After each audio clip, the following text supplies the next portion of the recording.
Many projects nowadays focus on newer buildings which are pretty easy to interact with. We take a look at monumental protected buildings which are more difficult to interact with because you are not allowed to change that much. You have to preserve the building structure. Therefore, those buildings are often overlooked. Our aim was to improve energy efficiency in historic urban sites where there are many buildings with monumental protection which are often difficult to interact with. The project is built to have 4 pilot sites and we have 10 partners. These 4 pilot sites are in Austria, in Slovenia, in Italy and Croatia. In Cuneo in Italy, the city center is like an elevated plateau where all the commercialists or the people are, and the sloping elevator connects this higher plateau to a lower parking lot. Before the project, the sloping elevator worked purely off the grid, and we thought to change that. We installed photovoltaic modules along the track together with a battery storage. Our second project was Bračak Mena in northwest of Croatia.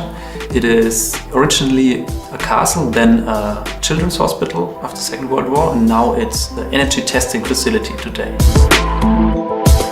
There we installed a solar roof or cars to park underneath, and on top of it there are PV modules creating energy, and in the building we have a few battery storage units storing this energy. Our third project was in Weiz in Austria.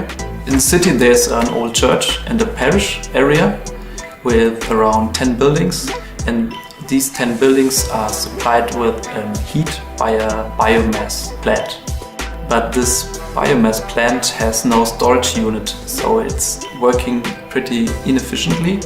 But now we added a big water storage tank, so we have a buffer system in place. We have one in Lendava. The building which was chosen is an old villa built in the early 20th century, and nowadays it's a library. The building is heated by an old boiler, and those had to be replaced by a new system. First we had to connect the building to the grid. We had to tear up the street around it, make sure we don't change too much. Then we had to replace the old boilers in the cellar with the new paraffin tanks. And we had to install new controlling software and hardware to combine every system together.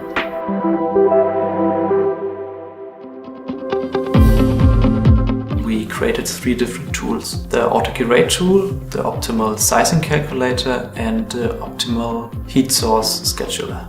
These 3 tools are for different users, but the first one is the AutoGrade tool. It's for everyone to use. There you can find out what kind of dimensions are useful for your house, for your consumptions, how big should your PV plant be and your battery storage unit.